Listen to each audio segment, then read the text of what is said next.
industrial-scale mining yields over 10 tons annually. 4 to 5 hours of violent arrests, over 500 detained in London's Parliament Square as protesters rally for Palestinian action. Hundreds were arrested in London's Parliament Square on a Saturday as protesters rallied in support of Palestinian action, which has been proscribed as a terrorist organization by the UK government. Footage shows police officers clashing with the crowd of demonstrators, with several protesters being forcibly detained and carried away amid chaos. We have been here for 4.5 hours watching not just the Metropolitan Police, but police officers coming from as far as Wales, arresting peaceful demonstrators. 4.5 hours of violent arrest, said one protester, Anika Zer. Every single one of those arrests has left me feeling traumatized, because I'm seeing my community being dragged while real murderers, war criminals, they walk free, she continued. Another protester said he witnessed a fellow demonstrator barely breathing during his arrest, condemning law enforcement of what he described as a blatant disregard for protesters' safety. He's been handcuffed, he's been lifted by the police, and I'm telling the police to call an ambulance for God's sake. The man, this officer over here, I told her to call the ambulance, and they're laughing and smiling, he claimed. Over 500 people were reported to have been arrested, including more than 1,100 people over 70 years old. Last month, the government designated Palestinian Action as a terrorist organization, citing including the group recent break-in and vandalism at Rafah Breeze Notion. Security Minister Dan Javis said the proscription of these organizations will reaffirm the UK's zero-tolerance approach to terrorism regardless of its form or underlying ideology. Palestinian Action has been involved in direct action protests on Israeli defense companies. The ban makes membership of calling for support of the group a criminal offense punishable by up to 14 years in jail.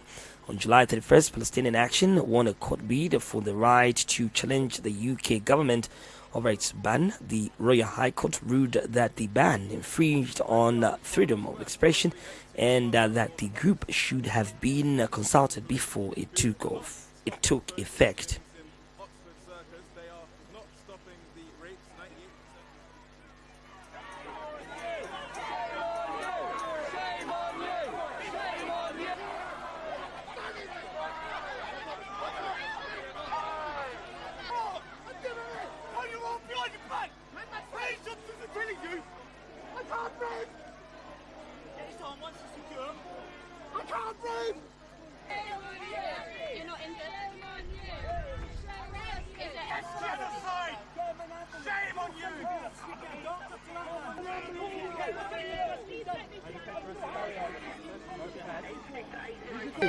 I just see a guy, he's barely breathing, he's on the floor, he's been handcuffed, he's been lifted by the police, and I'm telling the police, call an ambulance for God's sake, the man, and this officer over here, I told her, call the ambulance, and they're laughing and smiling, they don't care.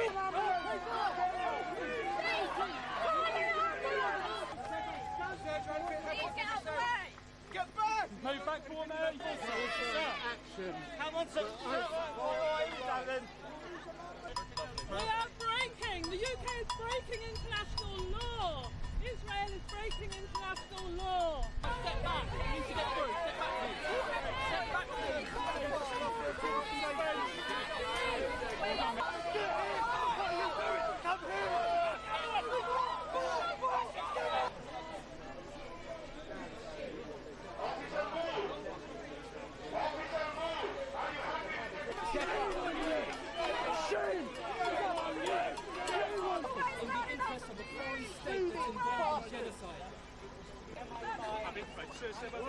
What's up? We'll see you in a bit.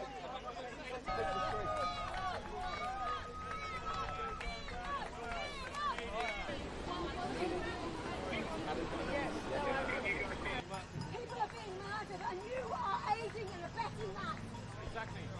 Things like Where we are is Parliament Square, supposedly next to the mother of all democracies. And what have we seen? We've seen the police who are not stopping phone snatchings in Oxford Circus. They are not stopping the rapes, 98% of whom don't end in a charge or sentence in the UK. What they're doing instead is taking reverence. Older people, younger people, people of all different shapes and sizes, ages and races, from different places, from different spaces, and they're deciding to use police resources, money, taxpayers' resources to put those people in prison.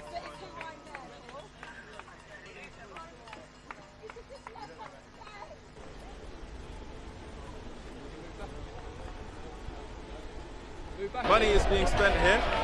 Instead, you have the shareholders of companies like Albert continuing to be rewarded instead. That's why people are chanting, shame, shame on them.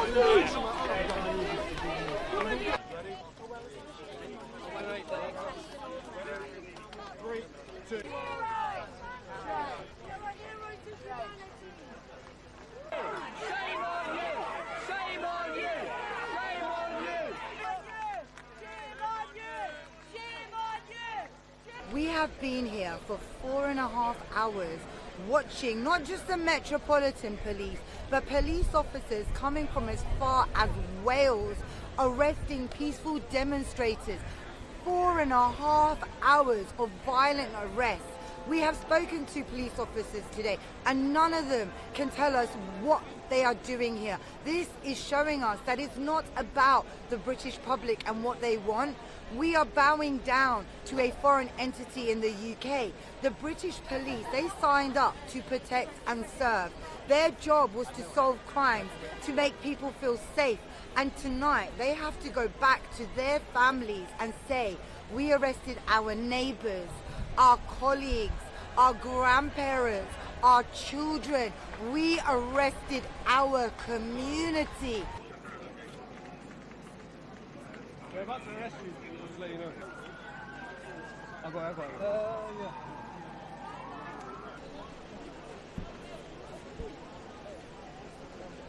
Every single arrest I've seen has broken my heart. I have seen people aged 92 years old.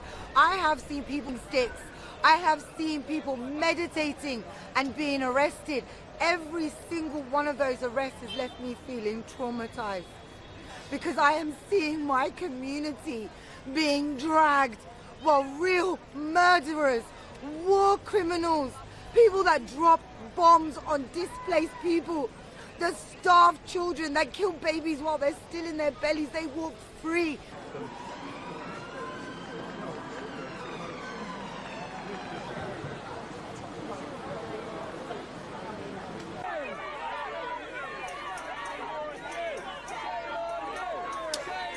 Inhuman, disgusting decision. Clashes erupt as police clear off pro-Palestine protests in Paris.